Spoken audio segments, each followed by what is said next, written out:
क्या सच में America Iran पर हमला करने की तैयारी में है? बम वर्षकों की तैनाती तो यही संकेत दे रही है।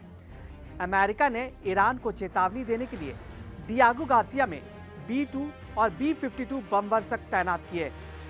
ईरान ने भी जवाबी चेतावनी दी है। अमेरिका एक और पुतिन से गुहार लगा रहा है कि वो किसी तरह ईरान को मना ले। अगर नहीं माने तो हमें सैन्य कार्रवाई करनी पड़ेगी।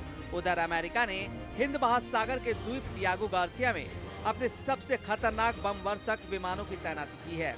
ये कदम ईरान को एक स्पष्ट संदेश देता है कि अगर बातचीत और कूटनीति से बात नहीं बनी तो अमेरिका सैन्य कार्रवाई से पीछे नहीं हटेगा।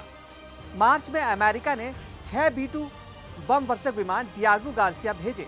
ये विमान बेहद एडवांस टेक्नोलॉजी से लैस हैं और अमेरिका वायुसेना की रणनीतिक ताकत का प्रतीक माने जाते हैं। इन बम वर्षकों ने यमन में ईरानी समर्थित हूती विद्रोहियों पर हमले भी किए।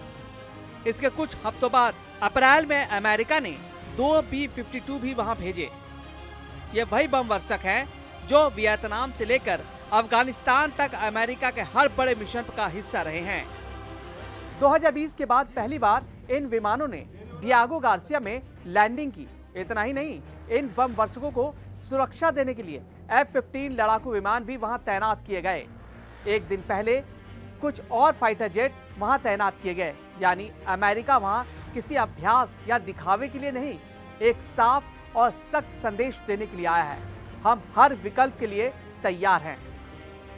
ईरान ने भी अपनी तरफ से चेतावनी देने में देर नहीं की।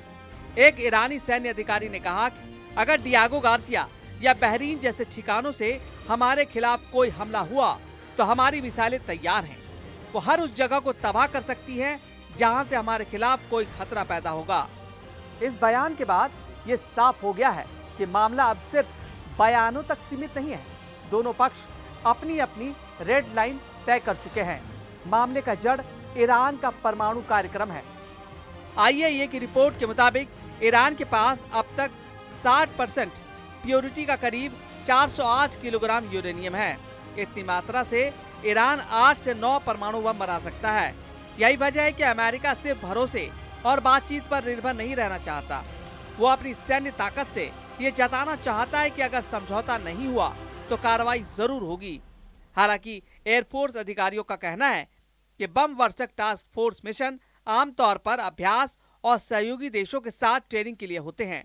मामले की जड़ ईरान का परमाणु कार्यक्रम है, लेकिन विशेषज्ञ मानते हैं कि डियागो गार्सिया जैसे आइलैंड पर इतना बड़ा सैन्य जमावड़ा केवल ट्रेनिंग के लिए नहीं हो सकता। ये रणनीतिक रूप से अहम जगह है जहां से अमेरिका पूरे मध्य एशिया को निशाने पर ले सकता है। यही वजह है कि वहां बम वर्षक भेजना सिर्फ एक अभ्यास नहीं बल्कि साइलेंट थ्रेट है।